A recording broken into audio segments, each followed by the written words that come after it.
ادب به ساب اسکرای پیج خودم. امروز اومدیم در خدمتتون با شستشو شیشه های قلیون که تمیز کنید. اولین چیزی که می‌خوایم یه شیشه کثیف، یه شیشه شو، مقداری آب.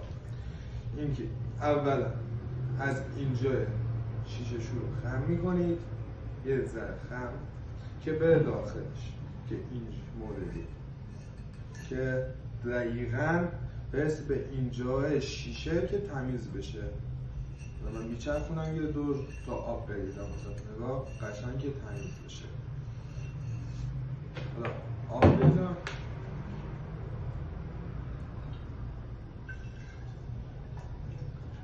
شما میتونید ریکا هم برید که امکاناتش نداریم داخل مغازه. آب ریختیم قشنگ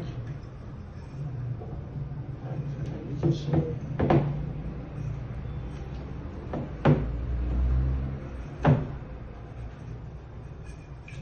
قشنگ نگاه همه ذریاش داره حتمه میره. چند بار انجام میدیم با ریکا باشه خیلی تمیزتر میشه. حالا ما امکاناتشو نداریم. حالا این که تمیز شد در میاریم، شیشه رو صافش میکنیم. وقتی صافش کردیم آدم چیز میکنیم قشنگ که بره داخل. 3-4 بار بالا پایین میکنیم. آبا که همه جا رفت این رو کجش میکنیم بیکن که آب باشه. میچرخونیم آب کف باشه خیلی بهتره.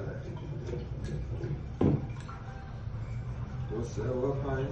این حرکت رو یه چند دقیقه انجام میدیم. یا این قسمت بالا رو دستتون رو میذارید داخل. دستتون رو اینجوری قرار میدید که قشنگ تمیز بشه شیشه. هم اینجا تمیز بشه، نگاه کنید، هم این لوله داخل این لوله که اینو میکشید بالا نصفش خم بشه، نصفش بالا بمونه که تمیز بمونه، که بزنیم قشنگ تمیز بشه.